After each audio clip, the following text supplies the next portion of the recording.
আসসালামু আলাইকুম, আশা করি সবাই ভালো আছেন। আজকে মা সকালবেলায় ঘুম থেকে উঠেই বলছে, তোরা কি খাবি? রুটি খাবি নাকি পরোটা খাবি নাকি চিতই পিঠা খাবি? আমি যখন শুনেছি চিতই পিঠার কথা আমি এক বাক্যে রাজি হয়ে গিয়েছি। আর আমি বলেছি যে আমি শুধু শুধু চিতই পিঠা খাবো না। মুরগির মাংস রান্না ছিল, তবু আমি বলেছি আমি যে কোনো একটা ভর্তা খাবো। তো মা বললো তাহলে শুটকি ভর্তা করে দিই। আমার আবার চিতই পিঠা, গরুর মাংস, শুটকি ভর্তা আর ধনিয়া পাতা ভর্তা, এই তিনটা জিনিস দিয়েই খেতে ভালো লাগে। তাছাড়া আর অন্য কোনো ভর্তা দিয়ে খেতে একদমই ভালো লাগে না। সরি, ভুল বললাম, শুধু গরুর মাংস না, মুরগির মাংস দিয়েও খেতে ভালো লাগে। তো এখন মা সবার আগে শুটকি ভর্তা করে নেবে। তার জন্য কড়াইতে তেল দিয়ে কয়েকটা কাঁচামরিচ, পেঁয়াজ আর রসুন দিয়ে দিচ্ছে। এবার সবকিছু ভালোভাবে ভেজে নেবে। ভাজা হয়ে গেলে এর মধ্যে দিয়ে দিচ্ছে শুটকি মাছ। আর এখানে কি শুটকি দিল দেখে তো বুঝতে পারছি না, চিনতেও পারছি না এটা কি শুটকি। আর এখানে কিছুটা ধনিয়া পাতাও দিয়েছিল, লবণ আর হলুদ দিয়ে দিচ্ছে। নেড়ে চেড়ে সামান্য একটু ভেজে এর মধ্যে পানি দিয়ে দিচ্ছে। পানিটা দিচ্ছে শুটকি মাছ সিদ্ধ হওয়ার জন্য। তো কিছুটা সময় জাল করে মাছগুলো সিদ্ধ করে নামিয়ে নিয়েছে। এরপর পাটায় বেটে নেবে। মা বলছিল মা পাটায় বেটে নেবে, তো মাকে কাজে সাহায্য করার জন্য বললাম যে দাও, এটা আমি বেটে আনি। আমি অর্ধেক বাটার পর মাকে চিল্লিয়ে বলছিলাম যে এখানে তো কোনো কাটায় ফিনিশিং হচ্ছে না। পরবর্তীতে মা গিয়ে আবার ভালোভাবে বেটে ফিনিশিং করে নিয়ে এসেছে। গিয়েছিলাম মাকে কাজে সাহায্য করার জন্য, কিন্তু আমি নিজেই আরো তাকে কাজ বাড়িয়ে দিয়ে। তো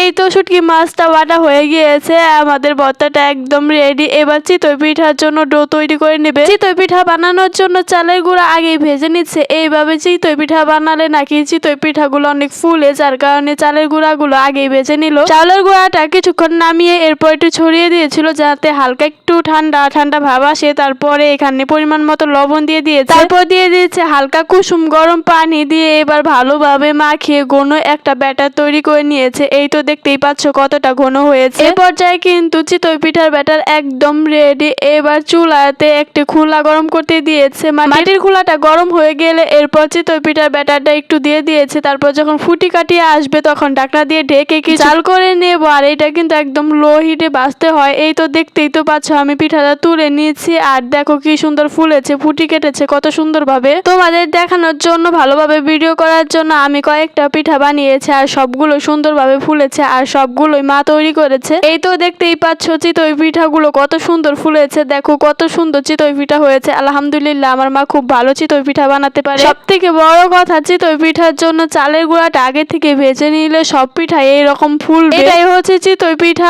তৈরি করা আসল গোপন টিপস, যা সবাই শেয়ার করবে না, আমি শেয়ার করে দিলাম। যাই হোক, আমি খাওয়ার জন্য প্লেটটা সুন্দর করে সাজিয়ে নিয়েছি। সামান্য একটু ভর্তা নিয়েছি আর লেবু নিয়েছি আর মুরগির মাংস আর 3টা চিতই পিঠা নিয়েছি। কমেন্ট করে জানিও তো আমার মায়ের হাতে চিতই পিঠাগুলো কেমন হয়েছে। আর আজকে কিন্তু আমি তৃপ্তি সহকারে সবগুলো পিঠা খেয়েছি। তো বুঝতে পারছো কতটা লোভনীয় হয়েছে আর খেতে অনেক মজা হয়েছিল। তো যাই হোক, আজকে ভিডিও এ পর্যন্ত। আল্লাহ হাফেজ।